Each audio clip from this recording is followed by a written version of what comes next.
Senhor trouxe essa palavra de Mateus 24, 4 e 5 e versículo 22, que fala sobre o engano, que fala sobre o fim, né? Como seria o fim, na verdade? Como seria o engano que o inimigo traria no fim dos tempos? E o Senhor ministrou muito forte ao meu coração sobre isso, sobre o engano. Porque às vezes a gente está acostumado a achar que o inimigo ele vai vir contra as nossas vidas com ferocidade, ele vai vir com armas em punho. Não, amados, a arma que o inimigo está usando agora nesses últimos tempos, ela é muito sutil. Ela é muito sutil. Ela é uma arma mais perigosa que eu e você possamos imaginar, que é a arma do engano. Que é a arma do engano. Então, assim, nós precisamos estar alertas, muito alertas nesses últimos tempos. Nós precisamos ter esse entendimento de como o inimigo ele está trabalhando para nos enganar. E a Bíblia fala aqui, que nós lemos em Mateus, aqui nós vimos que ele fala que, se possível, o inimigo ele vai vir de uma forma para enganar até os escolhidos, para enganar aqueles que acreditam, né, que confiam no Senhor. E é isso que ele tem feito, amados. É isso que o inimigo tem feito. Tem usado de todas as formas para enganar a todos nós, né? Tem usado as artimanhas dele para enganar a todos nós. Perdão aí, amados, porque o negócio pegou aqui. Deixa eu tentar tirar aqui para colocar.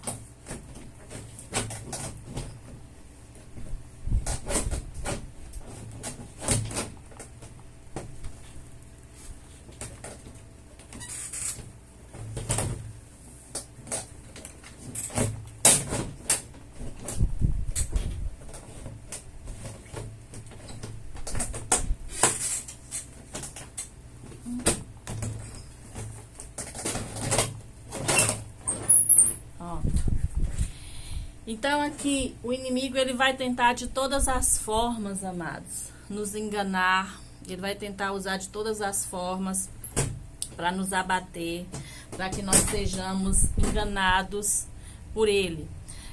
Hoje nós estamos vivenciando, assim, amados, uma estratégia sutil do maligno. É sobre esse tema que eu queria refletir com vocês hoje. O engano, uma estratégia sutil.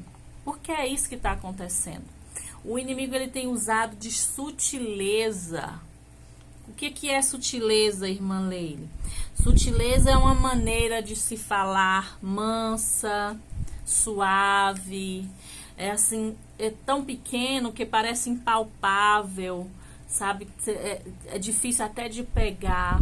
Então o inimigo está usando assim, está vindo de maneira assim sutil, que está enganando, como sapatinhos, né, de algodão. Ele está vindo de uma maneira assim bem sutil, bem sorrateira, para que a gente acabe sendo enganado por ele. Nós estamos vivenciando isso nesses últimos dias. É uma maneira tão sutil que parece bobo, parece sem importância, parece que nós estamos deixando passar despercebido, como se não tivesse muito valor. É dessa maneira que o inimigo tem trabalhado. Ele tem trabalhado com o engano de uma maneira que eu e você vamos vendo e vamos ouvindo as coisas e aquilo ali parece que não tem tanta importância. O famoso nada a ver, sabe? O famoso nada a ver, o politicamente correto, sabe? Se você não aceitar dessa forma é porque você é preconceituoso, é porque você é retrógrado, você precisa ser mais atual, se atualizar. É essa artimanha que ele está usando hoje, é essa palavra que ele está usando hoje. E essa palavra que o Senhor nos dá aqui, ele está nos dando um alerta, uma advertência. Ele próprio, no versículo 25, ele fala assim: vejam que eu vos avisei anteriormente. Ele fala isso no versículo no versículo 25 de Mateus, que nós lemos, né? No versículo 25, nós lemos Mateus 24, e no versículo 25 ele fala, o próprio Jesus fala assim, ó: vejam que eu os avisei antecipadamente, ou seja, antes que aconteça essas coisas, antes que venha o engano, antes que o maligno chegue dessa maneira sutil, eu já estou avisando para você. Eu já estou avisando que é dessa forma que ele vai chegar. Ele vai vir fazendo sinais, fazendo maravilhas. Ele vai vir fazendo de uma maneira assim, que é tão boba, que é tão sutil, é tão sem despercebido, que parece que a gente tem que aceitar daquela forma. E é isso que ele está falando. Eu avisei, o Senhor não nos deixou enganados. O Senhor não nos deixou enganados quanto à maneira do inimigo agir. Ele não nos deixou enganado quanto à forma que Satanás ele trabalha. Ele não deixou a gente enganado. Ele vem claramente nos ensinando através da palavra dele. Olha, dessa forma. Não sejam enganados por ele. E como é que eu vou aprender a não ser enganado, irmã Lê? Meditando nas escrituras. As escrituras que diz a verdade para nós. A Bíblia fala: conhecereis a verdade, lá em João 8:32, conhecereis a verdade e a verdade vos libertará. Quem é a verdade? É Cristo. É conhecendo a Cristo que eu e você vamos ser libertos de todo engano. Só existe um caminho para a liberdade, amados: Cristo. Ele fala: foi para a liberdade que eu vos chamei. Está lá em Gálatas 5. Para a liberdade, não para libertinagem, não para aceitar tudo como se fosse natural, não. Não para ser enganado pelo maligno, mas para a liberdade da verdade que está em Cristo. Mateus 26:41 diz assim: olha, vigiai e orai, para que não entreis em tentação. O espírito, na verdade, está pronto, mas a carne, ela é fraca. Veja o que o Senhor está nos ensinando aqui. Ele está indicando qual é a porta que o inimigo está usando, que ele vai usar. Perceba qual é a porta que o inimigo está usando na sua vida. A carne é uma delas. A carne é uma das portas principais que ele usa, porque a carne é aquela que quer a vontade, é ela que luta, é ela que milita, que luta contra o espírito para combater aquilo que Deus quer que nós façamos, a vontade que o Senhor quer. Jesus diz no versículo 4 de Mateus 24 que nós lemos, olha, cuidado. Algumas versões falam: acautelai-vos para que ninguém vos engane. Tenha cuidado para que ninguém vos engane. Então, amados, fui pesquisando e o Senhor tem tantas palavras na Bíblia, tantas palavras nas escrituras que fala sobre engano, que fala sobre o cuidado sobre o engano, para que nós estivéssemos alertas e vigilantes. O engano, ele está sutilmente entrando, amados, e ele acaba destruindo tudo. E eu quero aqui deixar bem claro que há uma diferença entre erro e engano. Erro é alguma coisa que você vê, que na hora você vê, você percebe que está errado e você consegue fugir, você consegue sair daquela situação. O engano não. O engano, ele é sutil. O engano, ele vem de uma maneira assim, sabe, como nós já falamos, delicado, meigo. Ele vem de uma maneira assim que ele consegue entrar e ele consegue trazer o engano e trazer destruição. Paulo fala lá em Colossenses 2:4, digo isso para que ninguém vos engane com palavras persuasivas. Veja bem, amados, o enganador, ele não usa armas em punhos, chega para você gritando e ferozmente brigando, não, ele chega de uma maneira bem sutil, bem devagarinho, sabe? Achando uma brechinha aqui, outra brechinha ali, é assim que ele age. O engano é dessa forma que entra. Ele procura uma brecha na minha e na sua vida, no meu e no seu coração, na minha e na sua mente, e ele vem sutilmente, delicadamente. E o que é pior ainda, o erro você descobre logo que está errado e você consegue fugir. O engano, ele vem disfarçado de verdade. Ele vem disfarçado de verdade. Foi isso que aconteceu com Eva. Foi isso que aconteceu com Eva. Quando Eva é enganada pela serpente, a serpente usou a verdade, usou a palavra para enganar ela. Não nos enganemos, amados. O nosso inimigo, o enganador, aquele que está lutando ferozmente para roubar, para matar e destruir a nossa alma, ele continua agindo com sutileza. Ele continua agindo de maneira, mostrando para a gente que aquilo ali é uma verdade, quando aquilo, na verdade, é uma verdade disfarçada, é uma mentira disfarçada de verdade. Para nos enganar, para nos persuadir. É isso que Paulo fala, que ninguém engane vocês com palavras persuasivas. Foi isso que o inimigo fez com Eva. Usou palavras persuasivas e persuadiu, ou seja, convenceu ela de que aquilo que ela estava ouvindo que era verdade. É isso que ele faz na minha e na sua vida. Ele tenta de todas as formas que a gente acabe acreditando que aquela mentira disfarçada é que é correta e nós é que estamos enganados, nós é que estamos errados. Ele tenta persuadir. Eu não sei se vocês ouviram essa semana aí a polêmica que tá de um filme que foi lançado no Brasil, que faz apologias terríveis, né, sobre a formação de caráter, sobre pedofilia, sobre tantas coisas que fala aquele filme. E foi gravado onde? Na escola, onde as crianças ainda estão em formação de caráter, de valores. Gente, o que resta, o inimigo está atirando de todos os lados, porque ele sabe que o tempo dele que resta é muito pouco. Jesus está às portas, então ele está agindo de todas as formas para deixar que eu e você seja enganado. Ele está furioso e está fazendo isso porque ele sabe que o tempo é curto.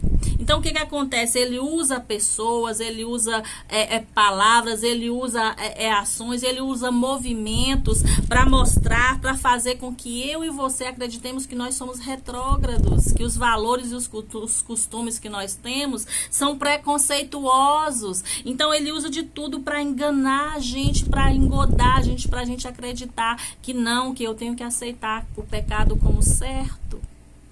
Porque senão eu sou preconceituoso, senão eu sou retrógrado. E é isso que Paulo está dizendo, que ninguém te engane assim. Que ninguém te engane, porque esse veneno que o inimigo está colocando, irmãos, ele está sendo injetado na nossa mente, no nosso coração. Ele está sendo injetado em nós para que nós aceitemos a mentira como se fosse uma verdade. Paulo diz em Colossenses 2,8, tende muito cuidado para que ninguém vos escravize a vãs e enganosas filosofias que se baseiam em tradições humanas e na falsa religiosidade deste mundo e não em Cristo. O que Paulo está me dizendo aqui? Cuidado com aquilo que está sendo criado, que está sendo falado, que está sendo dito aí que é politicamente correto, que essas filosofias são filosofias de homens. São filosofias, tanta gente aí que está dizendo aí que é cristã e está fazendo coisas terríveis. E isso fica parecendo ali que tá certo porque ela diz que ela é cristã, tá certo porque ela diz que ela acredita em Cristo. Não, mas se ela pode fazer, eu posso. Cuidado para que ninguém leve você a ser escravo de uma filosofia vã e enganosa que não está baseada em Cristo. Cuidado, é isso que Paulo está dizendo. Jesus fala em Marcos 13:22, exatamente a mesma coisa que fala lá em Mateus. Surgirão aqueles que vão realizar milagres e maravilhas com o objetivo de enganar, se possível, os escolhidos. Ele está atrás daqueles que creem, porque aqueles que não creem já é dele. Aqueles que não acreditam em Jesus, não acreditam na palavra, não crê na palavra, já é dele. Então ele está atrás de quem? De enganar você, que ainda tem a semente da fé no teu coração. Atos 20:30 diz assim: e ainda mais, dentre vós mesmos surgirão homens que torcerão a verdade com o propósito de conquistar os discípulos para si. Mas Paulo diz em Romanos 16:18, portanto, essas pessoas não estão servindo a Cristo, nosso Senhor, mas sim aos seus próprios desejos, mediante palavras suaves e de bajulação, enganam coração dos incautos. Incauto significa ingênuo. Que nós não tenhamos um coração ingênuo a ponto de ser enganado pela bajulação, por palavras suaves, por palavras que vêm trazer, massagear o nosso ego, que nós tenhamos cuidados, que nós guardemos o nosso coração. A Bíblia diz, de tudo que se tem que guardar, guarde o seu coração, que é dele, porque é onde procede a vida e a morte. Então, que o nosso coração não seja tão ingênuo a ponto desses aqui, ó, que estão às vezes no nosso meio, venham nos conquistar com essas vãs filosofias, com essas ideologias e a gente aceitar como normal. Que nós tenhamos esse cuidado de não nos permitir ser enganados.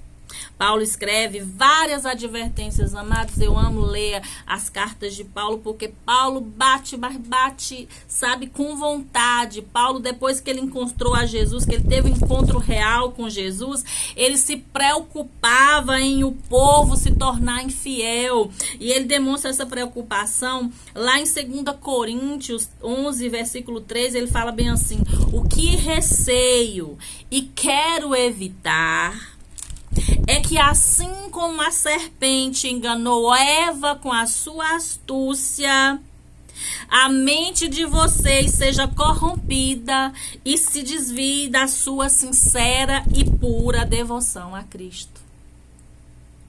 Olha a preocupação de Paulo.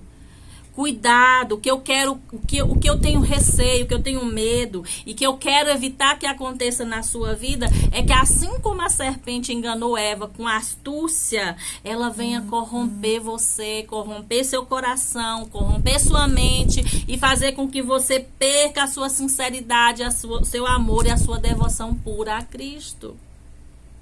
O enganador, amados, o nosso inimigo, ele trabalha nessas duas áreas, nessas duas partes principais da nossa vida, a nossa mente e o nosso coração. É da onde tem as fontes de vida. E ele trabalha, ele faz de tudo para corromper a nossa mente e o nosso coração. Porque ele sabe que se ele corromper, se um desses vacilar, o outro se corrompe. Ele quebra o nosso laço, o nosso relacionamento, ele quebra a nossa obediência, ele quebra a nossa fidelidade, ele quebra a nossa devoção a Cristo. E quando ele quebrar isso, amiga, acabou. Quando ele quebrar isso, meu irmão, meu amado e minha amada, acabou. Só Jesus para nos trazer libertação novamente, para trazer luz novamente, ou então tudo se perde. E quantos têm se perdido, é o que diz aqui, nós lemos, que muitos se perderão no decorrer do caminho, porque se deixam corromper na mente e no coração. Nas cartas de Paulo a Timóteo, ele adverte assim, em 2 Timóteo 2,16, ele fala assim: evita, pois, as conversas inúteis e profanas, porque os que agem assim promovem ainda mais a impiedade. Cuidado com conversas. O que é que tem saído da sua boca? O que é que tem saído da minha boca? São palavras que edificam ou são profanas e enganosas? Cuidado, Paulo está dizendo, cuidado com as conversas inúteis, com as conversas profanas, aquelas conversinhas onde só surgem piadinhas, onde surgem coisas que não devia, que não são devidas a nós. Cuidado com essas palavras, o que tem saído da minha, da sua boca. 1 Timóteo 4, 1 e 2, ele vai dizer assim: o Espírito Santo afirma expressamente que nos últimos tempos alguns se desviarão da fé e darão ouvidos a espíritos enganadores e a doutrinas de demônios. É claro, Paulo está dizendo aqui, é o que está acontecendo nesses últimos tempos. O que é que eu e você temos ouvido? Quais as coisas que eu e você tem parado, tem sentado para ouvir, para refletir, para guardar no nosso coração? O que é que os nossos ouvidos estão sendo alimentados? O que nós temos ouvido tem edificado a nossa vida ou tem destruído a nossa fé e a nossa confiança em Cristo? O que eu tenho ouvido, o que você tem ouvido, está aumentando a sua fé ou está diminuindo? Onde a sua fé está sendo colocada? Em Efésios 4:14, ele fala que tudo que foi ensinado tem o objetivo de fazer com que nós não sejamos levados de um lado por outro por nenhum vento de doutrina, como uma criança sem firmeza. Ele fala assim, tudo que você está sendo ensinado é para que você não caia, não seja induzido, não seja levado ao erro. E para finalizar, amados, eu queria ler com vocês aqui 1 Pedro, capítulo 4, versículo de 7 a 11, que diz assim: o fim de todas as coisas está próximo. Portanto, sejam criteriosos, estejam alertas e se dediquem à oração. Sobretudo, amem-se sinceramente uns aos outros, porque o amor perdoa muitíssimos pecados. Sejam mutuamente hospitaleiros sem reclamação. Cada um exerça o dom que recebeu para servir aos outros, administrando fielmente a graça de Deus em suas múltiplas formas. E no versículo 11 diz assim: se alguém fala, faça-o como quem transmite a palavra de Deus. Se alguém serve, faça-o com a força com que Deus provê, de forma que em todas as coisas Deus seja glorificado mediante Jesus Cristo, a quem seja a glória e o poder para todo o sempre. Amém. Que palavra tremenda. Para finalizar, o que Pedro está nos ensinando aqui, amados? Que nós devemos nos livrar de tudo aquilo que nos afasta de Cristo, tudo aquilo que nos leva ao engano, de tudo aquilo que nos atrai para o erro, para o engano e para a perdição. É isso que Pedro está dizendo. Amados, não deixemos que ninguém nos engane com palavras que venham massagear o nosso ego, com palavras que nos façam nos sentir bem, porque isso é momentâneo. Você está mal, você está passando por alguma prova, vem alguém e fala alguma palavrinha ali que massageia seu ego, massageia seu coração e sua mente, e você aceita aquilo ali como se fosse uma verdade. Aquilo vai passar e o que vier depois é destruição. Porque a carne, a vontade da carne é essa, é que a gente seja massageado. Essa é a última cartada que o inimigo tem usado, amados, e é a mais perigosa. É o engano. É a sutil aparência que ele vem para enganar a minha mente e o meu coração, a sua mente e o seu coração. Para a gente acreditar que aquilo que a gente está ouvindo é certo. O Senhor, ele está nos advertindo. Cuidado. Cuidado, cuidado. Depois vocês leiam lá Provérbios 5, a partir do versículo 3 a 6, que fala do engano da mulher, das palavras que saem da boca da mulher, que no começo ela é maravilhosa, é como um azeite suave, mas o final dela é um pé na cova, é um pé na sepultura. Vigiemos, amados, vigiemos e oremos, vigiemos e oremos. Que o Espírito Santo complete essa palavra no seu e no meu coração. E que nós não permitamos ser enganados pelo maligno, porque é isso que ele quer. A última arma dele, que ele está usando poderosamente nesses últimos dias, amados, é o engano. Cuidado com o engano. Cuidado com o que aparece ser bom. Amém? Que Deus abençoe sua vida.